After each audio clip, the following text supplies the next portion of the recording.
ಎಲ್ಲಿಯೂ ಕೂಡ ಇಂತಹ ಕಾರ್ಯಕ್ರಮ ನಾವು ಕಾಣಲಿಕ್ಕೆ ಕಷ್ಟ ಸಾಧ್ಯ ಎಂಬುದನ್ನು ಹೇಳಲಿಕ್ಕೆ ಇಚ್ಛಿಸ್ತೇನೆ. ಯಾಕೆಂದರೆ ಡಾಕ್ಟರ್ ಮೋಹನ್ ಆಳ್ವರು ಹಲಸಿನ ಹಣ್ಣನ್ನು ಕೊಯ್ಯುವಂಥ ಕೆಲಸ ಕೂಡ ಮಾಡಿದರು, ಅದನ್ನು ಬಿಡಿಸಿ ತಿನ್ನುವಂಥ ಕೆಲಸ ಕೂಡ ಅವರೇ ಮಾಡಿದರು. ಇದೆಲ್ಲ ನಮ್ಮ ಬಾಲ್ಯ ಜೀವನದ ನೆನಪುಗಳು. ಇವತ್ತಿನ ಹೊಸ ಪೀಳಿಗೆಯ ಜನರಿಗೆ ಖಂಡಿತ ಈ ವ್ಯವಸ್ಥೆ ಗೊತ್ತಿರಲಿಕ್ಕಿಲ್ಲ.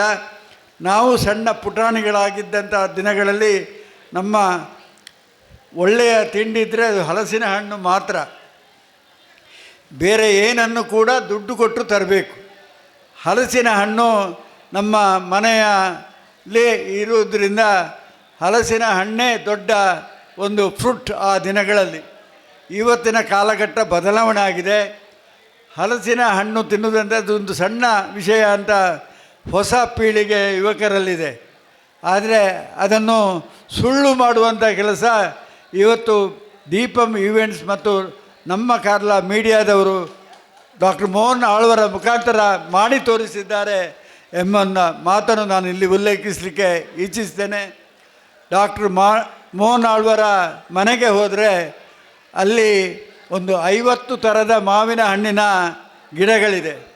ನಮ್ಮನ್ನು ಆ ತೋಟಕ್ಕೆ ಕರ್ಕೊಂಡು ಹೋಗ್ತಾರೆ. ಅಲ್ಲಿ ಅವರೇ ಮಾವಿನ ಹಣ್ಣನ್ನು ಕೈಯಲ್ಲಿ ಕೊಯ್ತಾರೆ, ಅವರೇ ಬಿಡಿಸಿ ನಮಗೂ ತಿನ್ನಿಸ್ತಾರೆ, ಅವರು ತಿಂತಾರೆ. ಯಾಕೆಂದರೆ ಅದು ಫಾರಿನ್ ತಳಿಗಳ ಮಾವಿನ ಹಲಸಿನ ಹಣ್ಣುಗಳು ಅವರ ಮನೆಯಲ್ಲಿ ಆಗ್ತದೆ. ಅಲ್ಲದವರು ಮತ್ತು ನಾನು ಒಂದೇ ಊರಿನವರು, ನಾವು ಮಿಜಾರಿನವರು. ಅವರ ಮನೆಯಲ್ಲೂ ಬೇಕಾದಷ್ಟು ಹಲಸಿನ ಮರಗಳಿತ್ತು, ನಮ್ಮ ಮನೆಯಲ್ಲೂ ಬೇಕಾದಷ್ಟು ಹಲಸಿನ ಮರಗಳು ಆ ದಿನಗಳಲ್ಲಿ ಇತ್ತು ಎಂಬುದನ್ನು ಕೂಡ ನೆನಪಿಸಲಿಕ್ಕೆ ಇಚ್ಛಿಸ್ತೇನೆ. ಇವತ್ತು ನಮ್ಮ ಮೂಡುಬಿದಿರೆಯ ಸಮಾಜ ಮಂದಿರ ಯಾವಾಗಲೂ ನಿಮಗೆ ಮುಕ್ತವಾಗಿದೆ ಎಂಬುದನ್ನು ಇಲ್ಲಿ ಅಭಿಮಾನಪೂರ್ವಕವಾಗಿ ಈ ದೀಪಂ ಈವೆಂಟ್ಸ್ ಮತ್ತು ನಮ್ಮ ಕಾರ್ಲಾ ಮೀಡಿಯಾದವರಿಗೆ ತಿಳಿಸಲಿಕ್ಕೆ ನಾನು ಇಚ್ಛಿಸ್ತೇನೆ. ಸಮಾಜ ಮಂದಿರ ಇದು ಯಾರದೇ ಒಬ್ಬ ವ್ಯಕ್ತಿಯ ಸ್ವತ್ತಲ್ಲ, ಮೂಡುಬಿದಿರೆಯ ಅಲ್ಲ, ಅವಿಭಾಜ್ಯ ದಕ್ಷಿಣ ಕನ್ನಡ ಜಿಲ್ಲೆಯ ಜನತೆಯ ಸ್ವತ್ತು. ಈ ಸಮಾಜ ಮಂದಿರದ ನಿರ್ಮಾಣ ಆ ದಿನಗಳಲ್ಲಿ ಮಂಗಳೂರಿನ ಬಂದರಿನ ವ್ಯಾಪಾರಸ್ಥರು ಇರ್ಬೋದು, ಪುತ್ತೂರಿನವರು ಇರ್ಬೋದು, ಅವರೆಲ್ಲ 100 ರೂಪಾಯಿ 200 ರೂಪಾಯಿ ದೇಣಿಗೆ ಕೊಟ್ಟು ನಿರ್ಮಾಣ ಆದಂತಹ ಸಮಾಜ ಮಂದಿರ. ಆದ್ದರಿಂದ ಇದು ಸಾರ್ವಜನಿಕ ಸ್ವತ್ತು. ಆದ್ದರಿಂದ ಇದಕ್ಕೆ ಯಾರೂ ಓನರ್ ಇಲ್ಲ.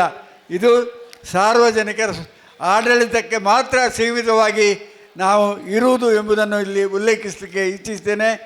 ಆದ್ದರಿಂದ ಯಾವುದೇ ಒಳ್ಳೆಯ ಕಾರ್ಯಕ್ರಮಗಳಿಗೆ ಈ ಸಮಾಜ ಮಂದಿರ ಸದಾ ಸಿದ್ಧವಿದೆ ಎಂಬುದನ್ನು ಕೂಡ ಇಲ್ಲಿ ಹೇಳಲಿಕ್ಕೆ ಇಚ್ಛಿಸ್ತೇನೆ. ಇವತ್ತು ಬೇರೆಲ್ಲ ಸಂಸ್ಥೆಗಳಿರ್ಬೋದು, ಅದು ಓನರ್ಶಿಪ್ನ ಸಂಸ್ಥೆಗಳು. ಆದರೆ ಈ ಸಮಾಜ ಮಂದಿರ ಓನರ್ಶಿಪ್ಪಿನ ಸಂಸ್ಥೆ ಅಲ್ಲ. ಇದು ಇವತ್ತು ಮೂಡುಬಿದಿರೆಯ ಜನತೆಯ ಒಂದು ಆಸ್ತಿಯಾಗಿ ಉಳಿದಿದೆ ಎಂಬುದನ್ನು ಇಲ್ಲಿ ಹೇಳಲಿಕ್ಕೆ ಇಚ್ಛಿಸ್ತೇನೆ.